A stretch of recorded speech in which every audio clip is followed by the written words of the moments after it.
Good evening, everyone, and welcome to this live event on artificial intelligence and the Imagine Cup Junior. This live event is co-organized by the STEM Alliance, Scientix and Microsoft. My name is Bjorn Bachmann, and I am coordinating European SchoolNet's activities in the STEM Alliance, which is an initiative that brings together education and industry. Together with us in the room, we have my colleague Gergana Andonova, who will be supporting this live event from a technical point of view. So if you have any issues with your audio or connection, please do not hesitate to send her a message in the Q&A window. But most importantly, it is with great pleasure that I'm welcoming our speakers for today, Tina Jones and Vanya Neto from Microsoft, as well as Mariana Prifti-Skandeli from the University of New York in Tirana, Albania. Thank you so much to the three of you for being here with us today and presenting. Now, let me continue with some technical aspects. To get a greater experience out of this live event, you can use live captions and subtitles. To activate these, you just need to go to your video controls and select captions or subtitles, and I put a screenshot here. You will also see a question and answers or a Q&A window in your screen. If you don't see it, make sure to open it because we will be sharing useful information and links with you there throughout the live event. Also, as this is an interactive live event where the audience can interact with the speakers, please feel free to share your questions in this Q&A window. We'll be collecting them and we will address them to the speakers in the end. And here is already the first link we're sharing with you. In the Q&A window, you should now be able to click on the participation list to validate that you attended in this live event and receive a certificate of participation. This is to ensure that we can prove this event took place and so that we can continue to organize events like this one in the future. Also, if you're interested in a certificate of participation, this is the only way to request one. Now, let's move on to our agenda for today. We'll begin with a short introduction on skills and learning for future-ready students by Vanya Neto. We will then move on to Tina Jones, who will share more information about what artificial intelligence or AI is, as well as how you can participate in the Imagine Cup Junior competition and access relevant lesson materials. After this, we have the pleasure to hear about some best practices in AI by Mariana Prifti-Skandeli. Finally, we will hear Tina Jones again, who will briefly present Microsoft Learn. You will be able to ask questions to the speakers throughout this live event, and we will address them, as mentioned, in the Q&A session. So please be active and share your questions with us in the Q&A window. Okay, let me now introduce you to the first speaker for today, Vanya Neto from Microsoft. Vanya is working in education skills and learning lead for Microsoft Western Europe. She's responsible for the education skilling strategy and the relationship with education industries, faculties, educators, and students. She is deeply involved in AI skills initiatives developed in Western Europe, as well as the agenda for digital skills supporting Europe's digital transition goals. Welcome, Vanya. How are you today? Very good. Thanks. It's a pleasure to be here with you all this afternoon. And it's a pleasure to have you here. I'm now giving you control, and then the floor is all yours. Thank you. Thank you, Bjorn. So I'm very happy to be with you here today. It's a pleasure for us, and specifically for me, because this is my newest passion. I'm in this role only for a month now, and I'm really happy to be able to share with you our strategy around future-ready skills and what we have now as news. As you all know, this fourth industrial revolution that we all talk about is bringing massive disruption to our world. And it was already like that before the pandemic, and now it only has accelerated in an exponential way. That's why we all know that there are new skills that are on demand, and even more so in the years to come. That's why it's so important to think about it in a more broad way and to think also about what is the importance of education in this scenario. We know that the engines for our future will be mainly digital, and these engines of future and disruption as well will be something that we will have to master. We know that data is the new oil and artificial intelligence, the new electricity, but how does that come to reality when it comes to educating our students, right, and our youths? And of course also upskilling and reskilling the ones that are already in the market in this lifelong learn journey that we all have to face in today and in the years to come. So this is what we are in a way looking at, and making sure that we as a major tech company are also deeply involved, and we are putting the right technology in the hands of people so that of course they can upskill themselves. And also considering that, we also have, you know, what we called a future ready skills roadmap, both for students, educators and institutions. And through this, what we want in has a building block for students is to create their experiences so that they can be curious about STEM, they can learn more about it, they can understand the power of computer science and the power of technology, but also understand how important it is to be productive in this technological world, in this digital world. All of them have had this, you know, massive experience in the last months where they all went remote, all schools closed, and we know that all over Europe we had this, you know, this massive encounter with technology. And we knew that many people were not yet prepared, or we did not have the technical skills to do it. That's why we are also supporting what we call future ready educators. And these trainings are also part of it, right? The fact that we are empowering the educators, the teachers to use technology in a way that they can better teach their students, they can show them the power of technology, and through technology they can of course pass them, you know, better skills for their future as well. And also in the institutions part, we know that in these last months, and the lockdown showed it very well. There were institutions that were ready for this digital transition, and some of them were not.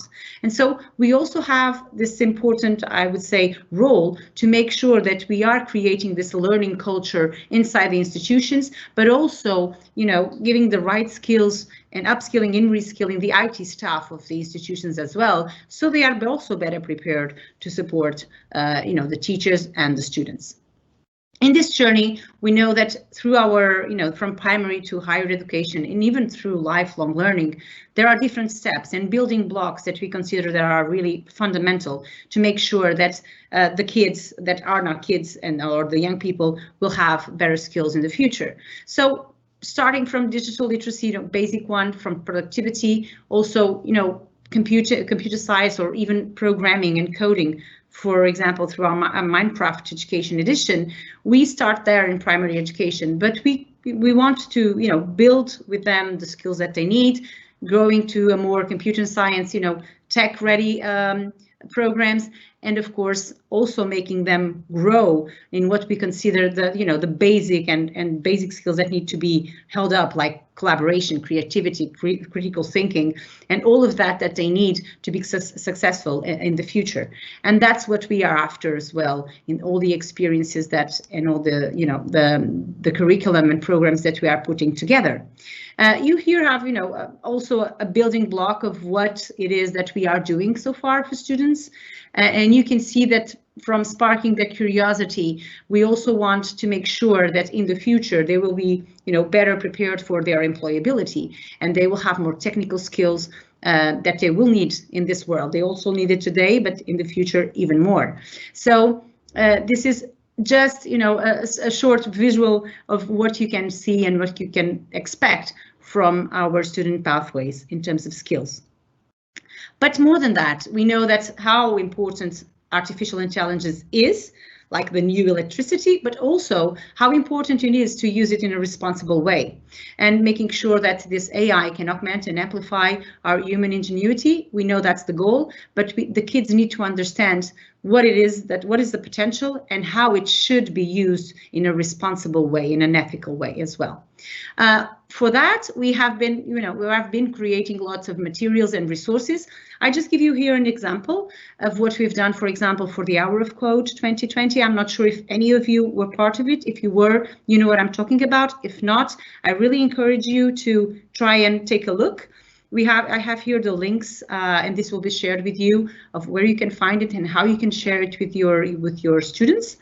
And I really encourage you to do this, because I also had my own experience with my daughter. She's 8. She tried to do this, of course, alone. She's still quite young to do it on her own, but she did it.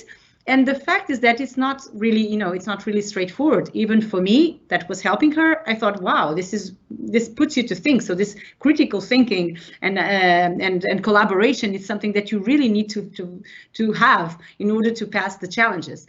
And there was a moment that she was really, tired, and she said, "Oh, mommy, I cannot do it." And I said, "Okay, just go to sleep. Tomorrow we will, go again." And on the other morning, she just woke up and said, "Mommy, I know how to solve it." And then she went to the computer. She just did it.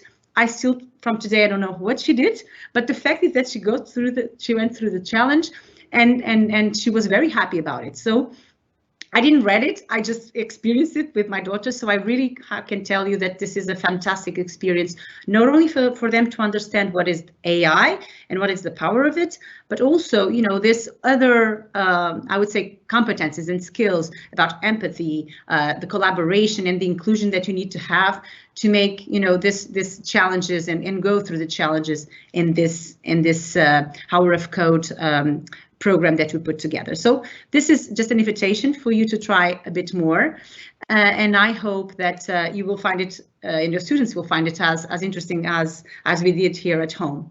But also we have more than 150 hours of computer science curriculum that we really encourage you to use with Minecraft Education Edition, from the beginner to advanced level. There's a lot of it, and considering the the level of your students, the age that they have, you can really go through it and make sure that you're giving them, I think, a very good experience.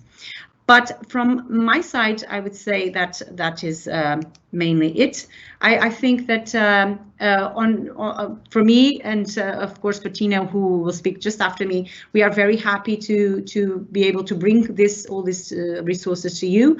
And we have Imagine Cup Junior, which is just a fantastic program and challenge that Tina will talk to you about. Right, Tina? And thank you all. Thank you so much, Vanya, for setting the scene here and talking also about the skills and competences that are needed when we talk about artificial intelligence. Now, I am happy, as you said, to introduce you to our second expert speaker, which is Tina Jones from Microsoft. Tina is business strategy lead in Azure skills and employability at Microsoft as part of the worldwide education skills team. And she will be talking about different topics today. First, she will clarify what artificial intelligence is. Then she will introduce us to the Imagine Cup Junior and some very interesting lesson materials that our audience can use. And later, she will also tell us more about Microsoft Learn. So, Tina, quite an agenda for it, isn't it? For today. Yes, I hope everybody's not bored of me by the end of the session. I'm sure they won't be. Thanks again for joining, and the floor is all yours. Thank you, Bjorn, and thanks, Vanya, for that introduction. Hello, everyone. Thanks for joining us today. Thank you for your time. As Bjorn said, my name's Tina, and I have the pleasure of running Imagine Cup Junior globally. And today I'm going to take you through an introduction to artificial intelligence, and I'm then going to introduce you to Imagine Cup Junior, what it is, what you have access to when you take part, and how to get started. But first, we're going to look at what artificial intelligence is. I'm going to do this from an Imagine Cup Junior perspective, so it's how we would deliver to students what AI is. And as Vanya has stated, technology is moving at such a pace and is such an integral part of our lives. And there's multiple reasons for getting students involved in challenges like Imagine Cup Junior aligned to that. We want to inspire them to take on computer science courses, show them that careers in technology aren't the stereotypical view that some have of computer science pathways, show them how fun technology can be, and the vast array of careers that that have the need for technical knowledge now. And more than that, we want to make sure that we're providing all students with a core foundation knowledge in technology, teaching them about technologies that will inform their future and the multiple sectors that they'll decide to work in. So the importance that no matter what they decide to study, having that basic level of technological understanding is so important for students now. I have. So we like to pose the question to our students when we're talking about what artificial intelligence is, that when they hear the words AI, what do they think it is? And the best way to do this is to talk to them about how we've used AI already today, so that they can see what it is. Learning about AI and computer science can be overwhelming, so it's good to get these conversations going with your students in an open way. And this can be done in class or remotely on chat in Teams if you're learning remotely at the moment. And I do this in a lot of webinars with students, and I find I get a lot of responses that AI is robots. They think of movies and things that they've seen. But when you start to drill it down and tell them how you have used AI so far today, so for example, I'll say I asked Cortana for the weather when I woke up, or I listened to a generated playlist on Spotify, or I had recommended searches that had popped up for me online. You then start to get them to realise that AI is all around them already, and they're using it every day and sometimes don't realise that it's AI that they're using.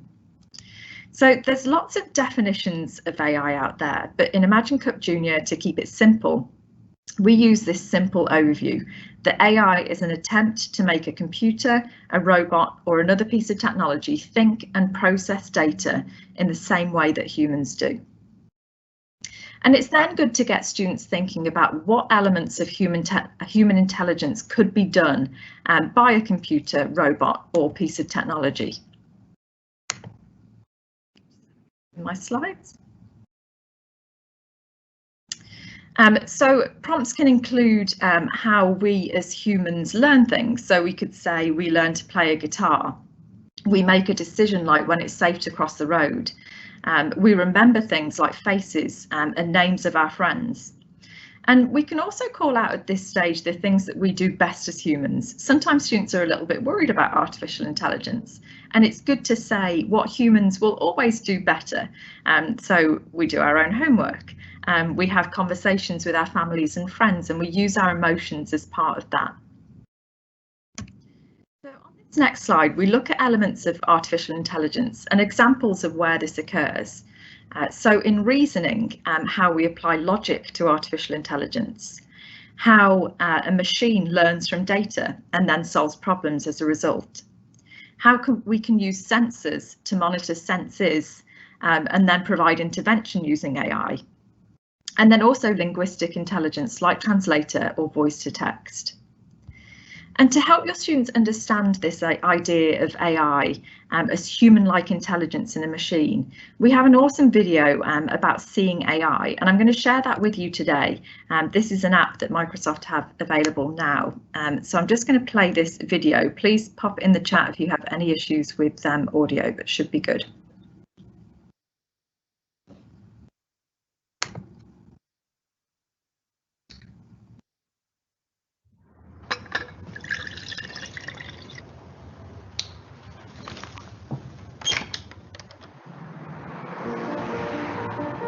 I'm Saqib Sheikh. I lost my sight when I was 7, and shortly after that I went to a school for the blind, and that's where I was introduced to talking computers, and that really opened up a whole new world of opportunities.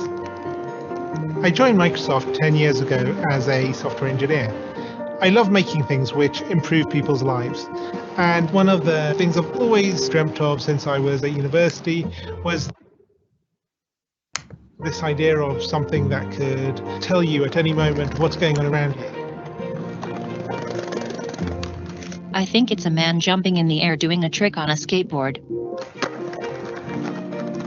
I teamed up with like-minded engineers to make an app which lets you know who and what is around you.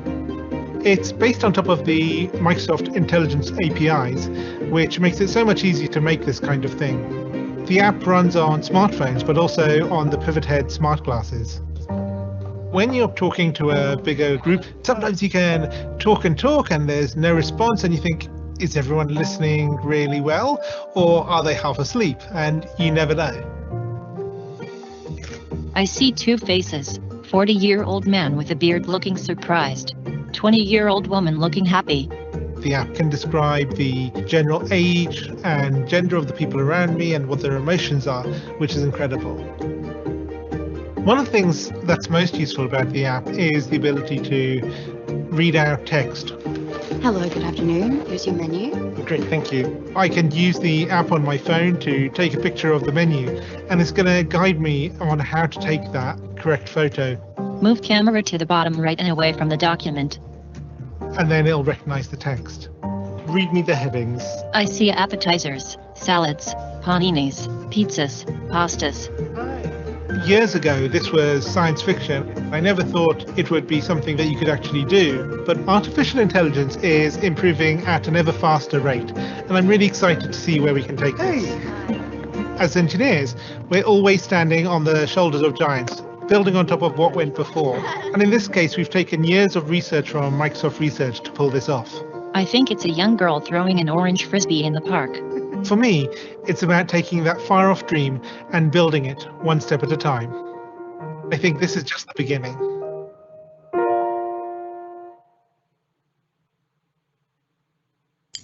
I hope you enjoyed that video.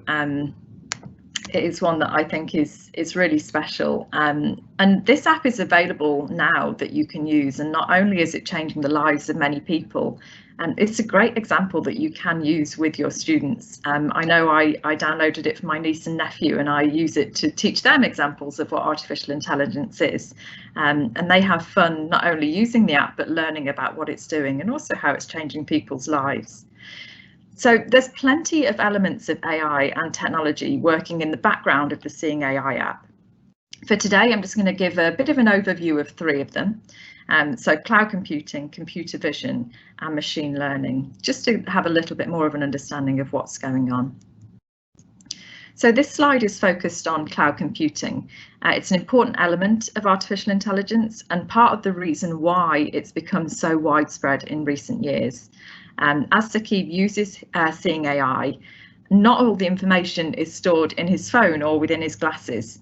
We can explain that instead it's stored digitally in the cloud, and that's how the cloud works. So sometimes there'll be things stored in the cloud that Saqib is engaging with. Sometimes the Seeing AI app will need to retrieve information from the cloud, and then sometimes they'll want to share things across the cloud. So the cloud allows data to move quickly and securely to support AI technology. Oh, there we go. So the next slide, we're looking at computer vision. So another important element of AI in action. So as Saqib uses the app, it's constantly trying to frame around elements that it's seeing. You might have noticed it in the video, and it analyzes those specific frames rather than trying to make sense of the entire scene. So as an example, it uses facial landmarking to scan the face and make predictions around features like age and gender. And then image recognition uses machine learning to recall similar faces or images. And then emotion recognition will try to determine sentiment from the 7 basic emotion types. So you imagine if you were presenting to someone, to be able to get feedback on their emotion and how they're engaging with you is so important. And then the third element is focused on machine learning. So as you use the app is continually increasing its intelligence, as I said, by storing and remembering those familiar faces as an example. And this happens through machine learning.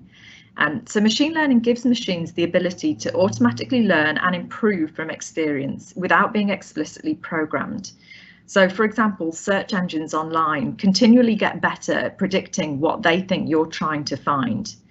Machine learning is sometimes used interchangeably with AI, but it does have a different meaning. It is about the learning that the machine derives from its experience in processing data, and that can be massive amounts of data. And the primary objective of machine learning is to ensure that the machine learns from it. So in other words, it's an application of AI that provides computer systems with the ability to automatically learn and improve from experience without you programming it. So there's many concepts that make up the field of AI. And if you'd like to go deeper on these in class, when I share the Imagine Cup Junior resources a bit later on, there are deep learning modules that describe all of this in detail. These are just high-level overview slides that you can use with your students just to really introduce them to the main concepts in AI.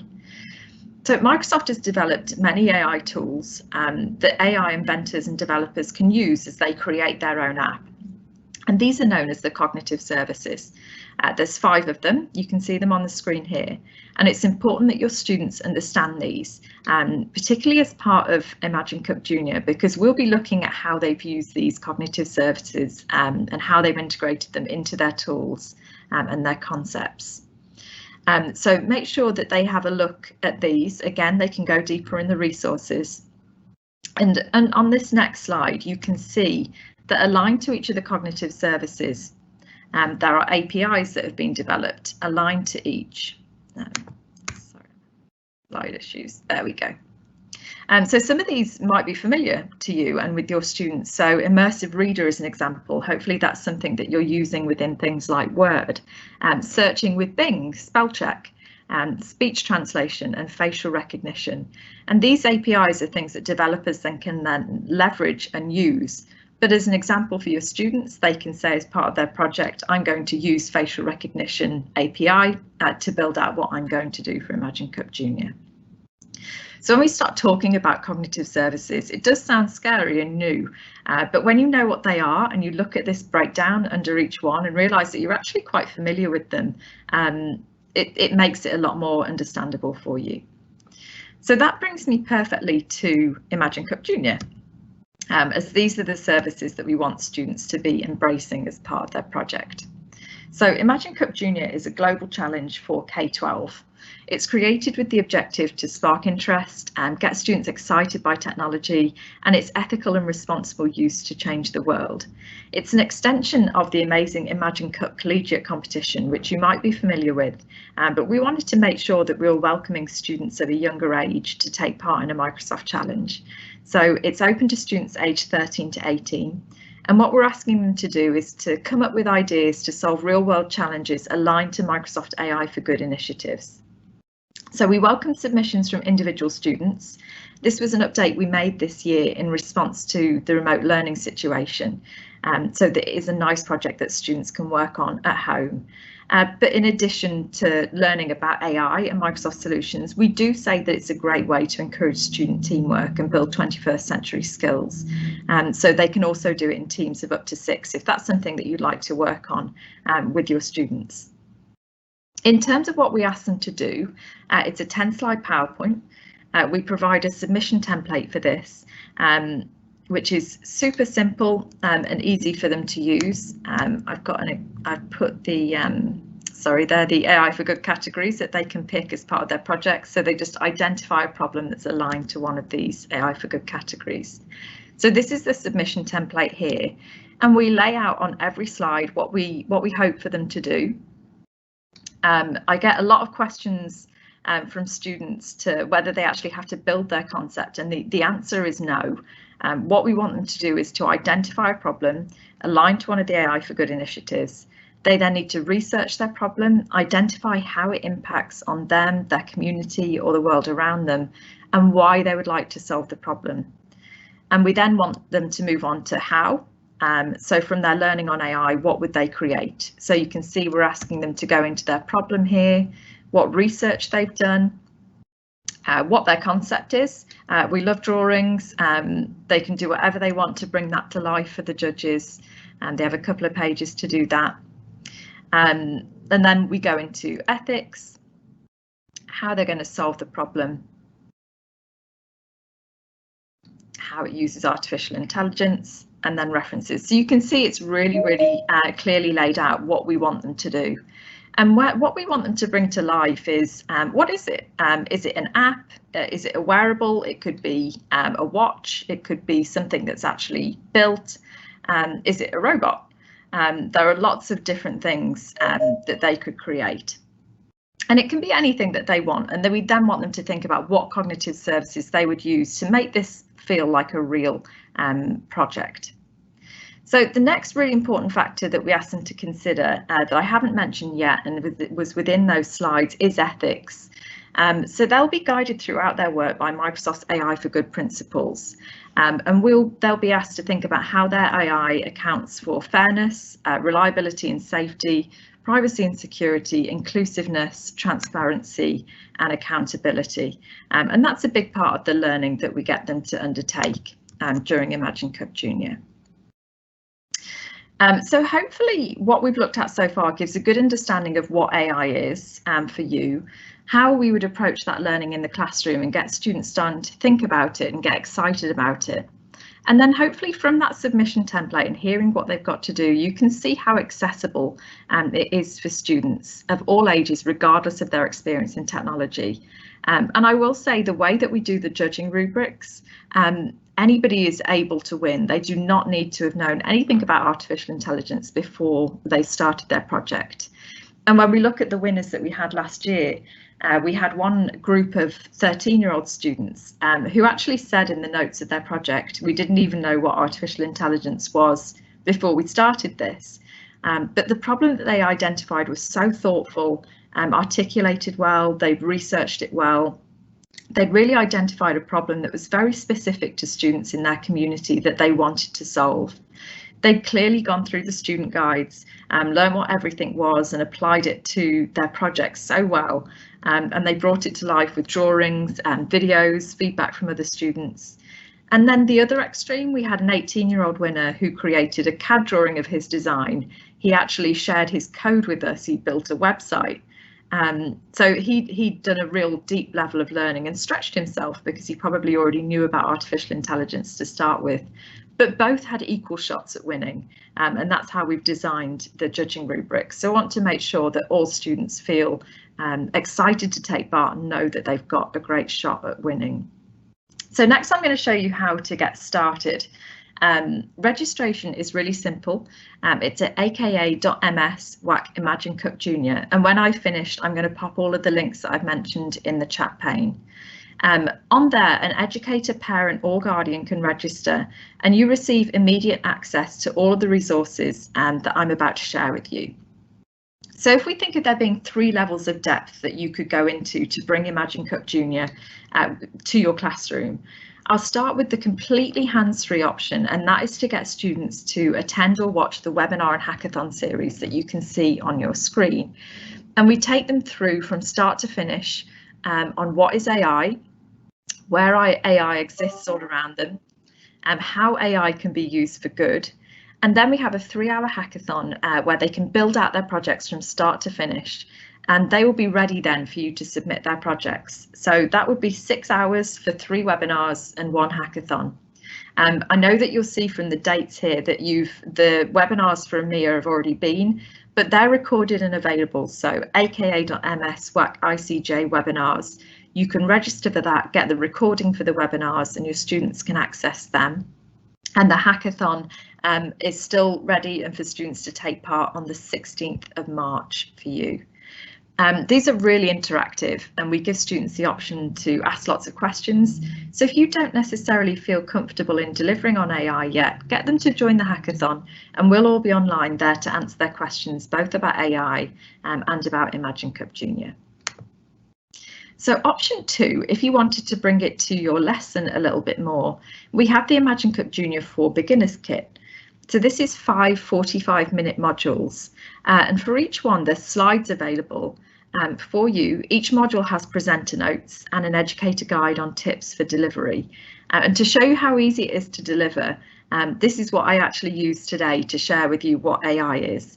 So I delivered a mix of slides from module 1 and 2 on what artificial intelligence is and what the project is. And I used the scripts today as part of my notes. So hopefully you can see that it's really, really easy to replicate an introduction to AI. And if you felt you learned something from that overview today, the slides and the notes are there ready for you to do with your class. If you wanted to do option 3, which is a little bit deeper, we have the deep learning kits that I mentioned. Now, these are like 60-page documents. They look intimidating, but they've got a breakdown of all of the useful terms and the things that I mentioned. So if you want to go that one level further, you can deliver these in class, or you can just make sure that your students have access to the student guides, so it's some homework for them to go away with or for them to refer to as part of their project. So on the bottom left there, you'll see that's the machine learning module. There's a contents table and there's further reading at the end that students can go. And not only have you got that Word document, you've got the PowerPoint slides so that you can go through it in a lesson if you want to. The other things that you can see on there is an example of the beginner's kit. We have a do-it-yourself hackathon kit that you can do, and it's got videos from the Microsoft team throughout. And there's a submission template that I shared as well. So there's 3 options. Hopefully that is something, one of those is something that you would like to run with your students, and I hope that this has excited you about where to get started with Imagine Cup Junior. And I think I'm handing over to Mariana now, but I'm going to pop all of the links that I mentioned in the chat pane so that you can have a look after this webinar. Thank you so much, Tina, for this really exciting and inspiring presentation. I think there were some really interesting examples of how students and teachers can participate in this Imagine Cup Junior. And yeah, I'm excited to hear if anyone will be joining this. So we are now, I see you have some more slides here. Do you want to talk about that, or is that? I'll pop the link to this. I have so much to say. I'll pop the link to this in the chat pane as well. This is another webinar series that you can leverage and your students can attend as well if they want to go even deeper on learning about AI and other Microsoft technologies. But I'll pop the link to this in the chat pane. Okay, perfect. All right, then I would like to take this opportunity to ask the audience again to please sign the participation list. As mentioned in the beginning, it is very crucial that you validate your attendance in this live event via this digital signature list, because only if we can prove that you were present today, we will be able to continue organizing events like this one in the future. Also, if you want to receive a certificate of attendance, you will need to fill out this participation list and submit your email address so we can send you the certificate there. Okay, we now move on to our third speaker for today, Mariana Priftis-Ganduli from the University of New York in Tirana, Albania. And Mariana is a full-time lecturer in computer science at the University of New York, Tirana. Her research interests lie primarily in artificial intelligence and machine learning, spanning natural language processing, pattern recognition, and data mining. Through her volunteer engagement also as an EU Code Week ambassador and WIDS ambassador for Albania, she has made her life's motto to get people of all ages and backgrounds excited about the bold possibilities of a STEM education. And today, Mariana will share some insights and best practices in A with us. So thank you so much, Mariana, for joining us. And how are you today? Oh, thank you for having me. I'm particularly happy and thrilled to join this live event on artificial intelligence and Imagine Cup Junior. We're doing okay. We're expecting some snow here in Albania, which is very rare. Okay, and we're very glad to have you as well here. So with this, I pass on the word to you. Thank you. Okay, I was very happy actually to follow the other previous speaker, Tina, talking about so many experiences going on. And it's amazing how many opportunities and resources are out there to help teachers who really look forward incorporating AI in their curricula. But before starting the today topic, I would basically start with a very brief intro on what are the challenges and the opportunities related with the introduction of artificial intelligence in curriculas, and especially in K-12 curriculas? Well, there is a growing importance of artificial intelligence and artificial intelligence technologies in our daily life. And this surge of AI leads to increasing demands for artificial intelligence as a topic in schools, and also the necessity to consider that all those students in the 21st century need to know about this topic, need to be educated about it. On account of this development, there are demands for the integration of artificial intelligence into computer science curricula in K-12, and the fostering of competences in the field of AI have been made by various institutions, not only agencies, governments, but also high-tech private companies. However, we feel that the successful integration of topics related to AI into teaching in the K-12 level requires proper preparation of teachers for this task.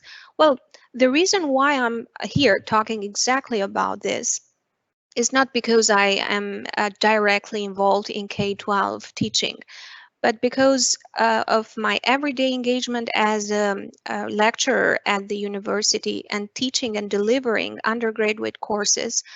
I recall back in 2012 when I have to develop and deliver for the first time an introduction to artificial intelligence course, the many challenges I had as a teacher, as an educator, to come up with the relevant resources, as well as the so many pressing issues and difficulties we were facing with students along the way.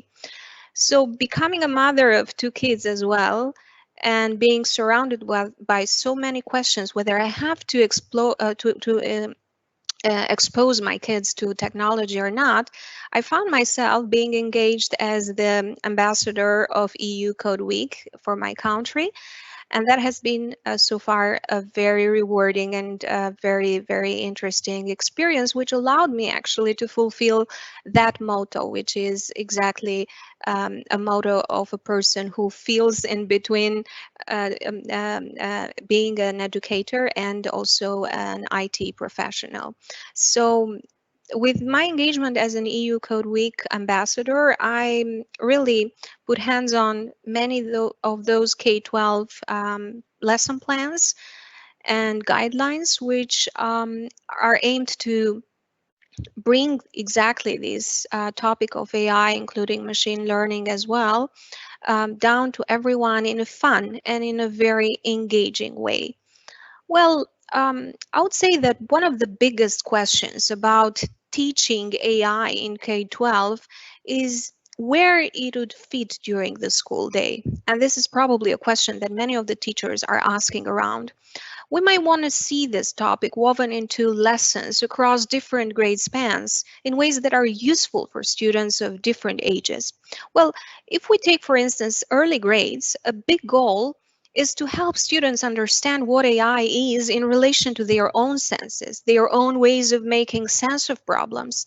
They can also grasp the forms of AI they're already connecting with, such as Cortana from Microsoft, Siri from Apple, Alexa from Amazon, so on and so forth. So if you move a step forward by late elementary and mid-school, students can begin early experiments in order to start building their first AI-like technology and applications that are of interest to them.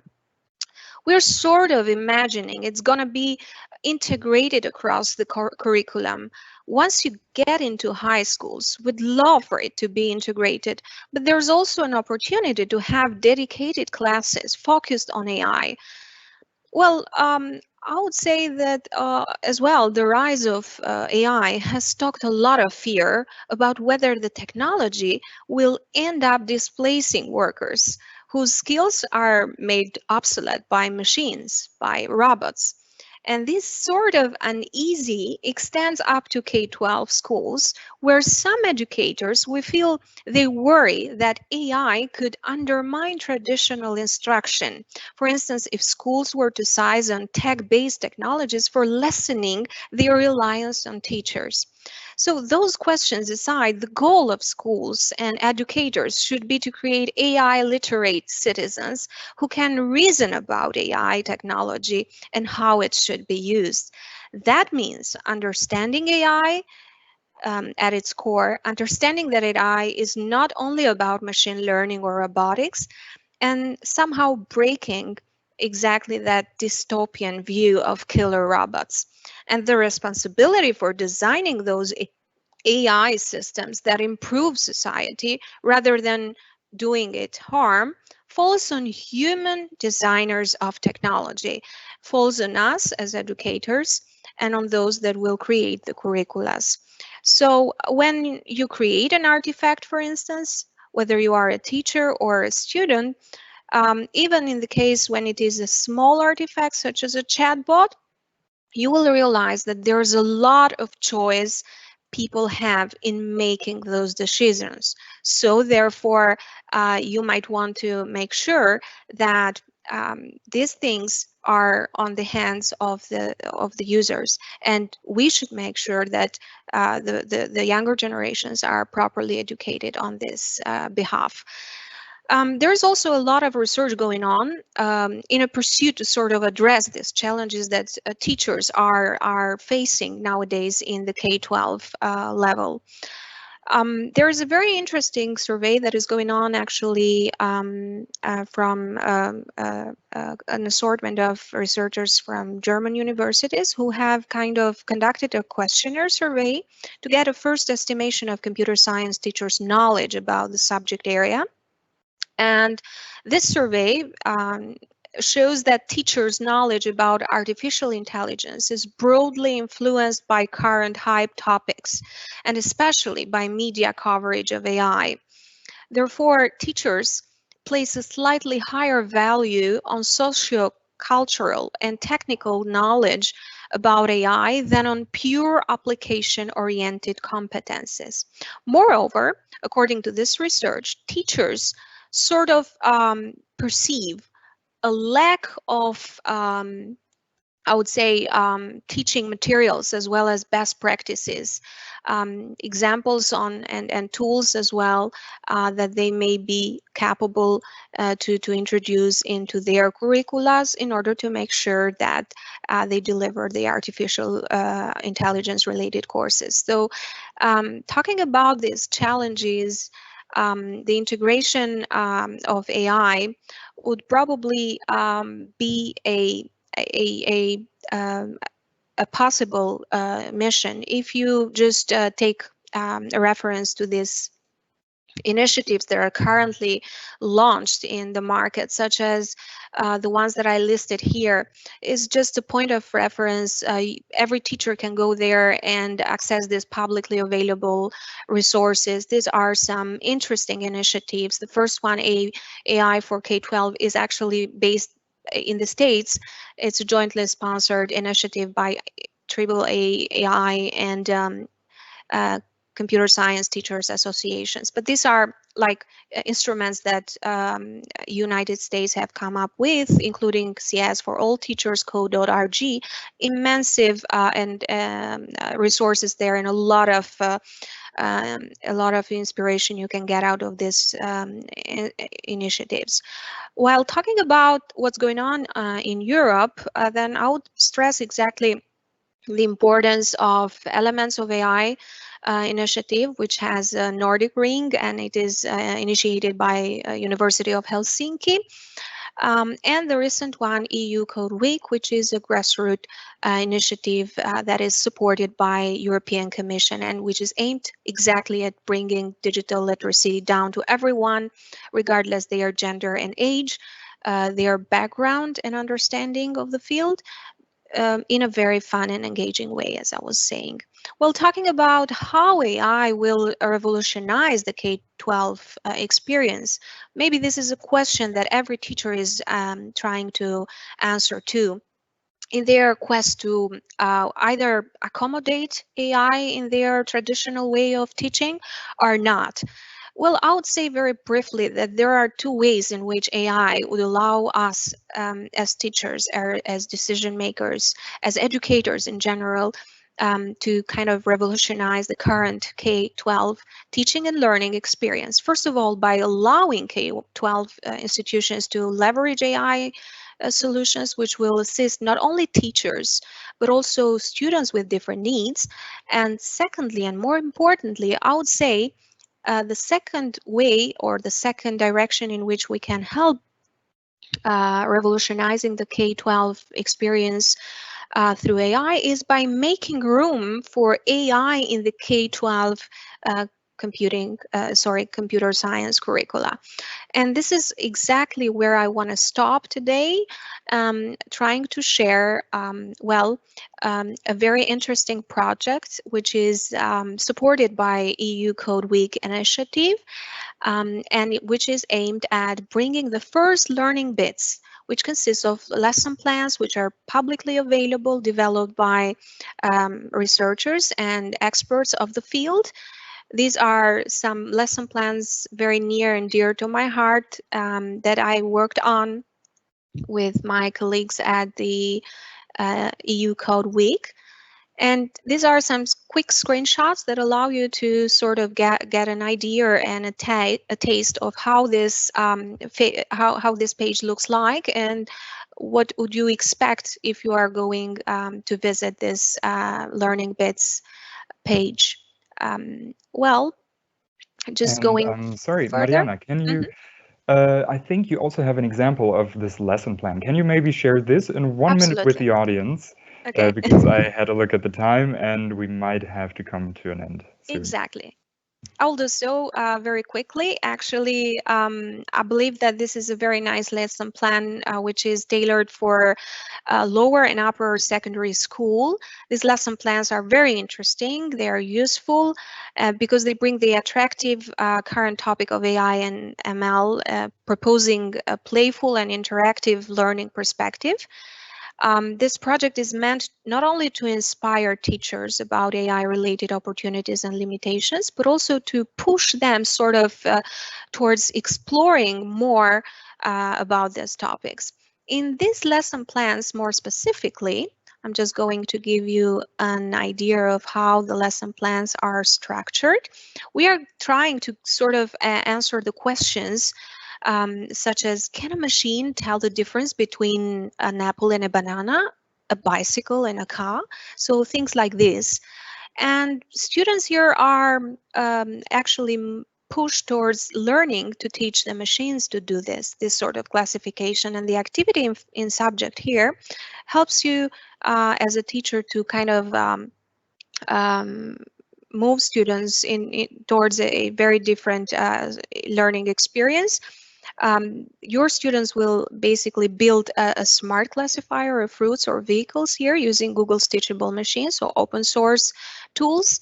You can also modify the activity to build different sorts of classifiers of elements such as moods or beverages.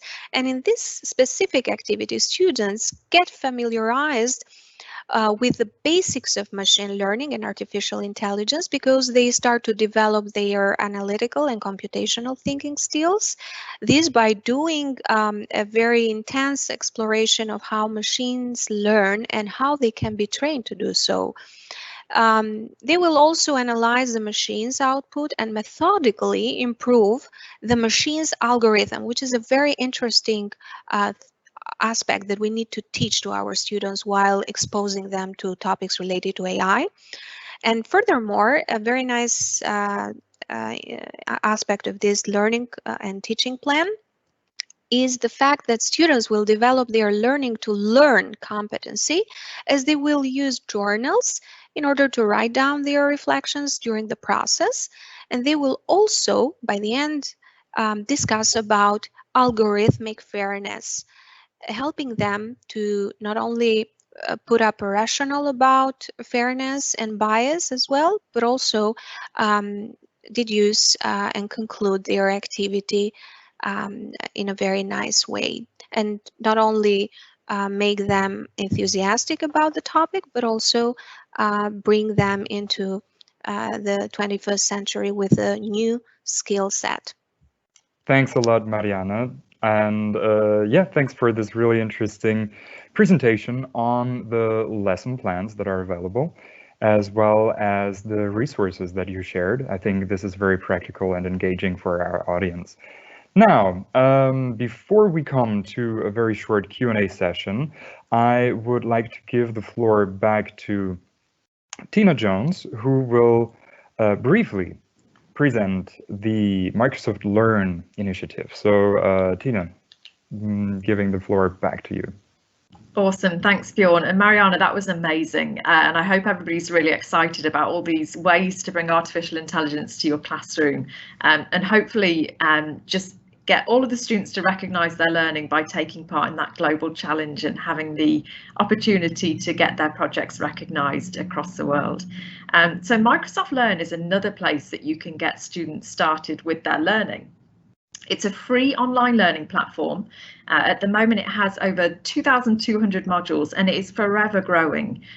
It has courses all the way from student up to advanced. And the amazing thing is that you can filter by student, by beginner, and it's a place that you can get your students started right at the beginning of their technology journey, learning across every technology that we have, including artificial intelligence. I'm going to play a short video for you on what Microsoft Learn is, and while I'm doing that, I'm going to pop the links in the chat pane on where you can get started.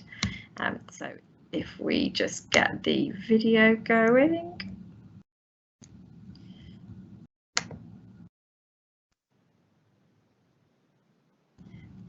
Bjorn, it doesn't want to click for me. Can you give it a go?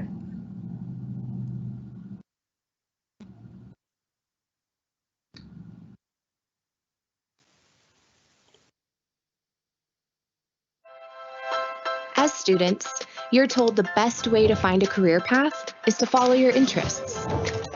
What issues motivate you? What gives you hope? Who will inspire the next great discovery?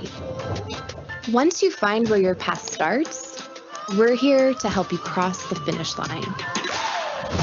Microsoft Learn is a place for secondary school and higher education students to develop skills for the future, where you can gain a deeper understanding of AI or cloud computing and get hands-on with coding technologies. It's a place to gain real-world experience, prepare for future careers, and use your tech skills for social good. Because at Microsoft, we believe the power to change the world is in your hands. So, what are you waiting for? Find your path to making a difference on Microsoft Learn. Awesome, just a little intro to Learn there. So I've popped the links in the chat pane to the main homepage for Learn, where you can get started.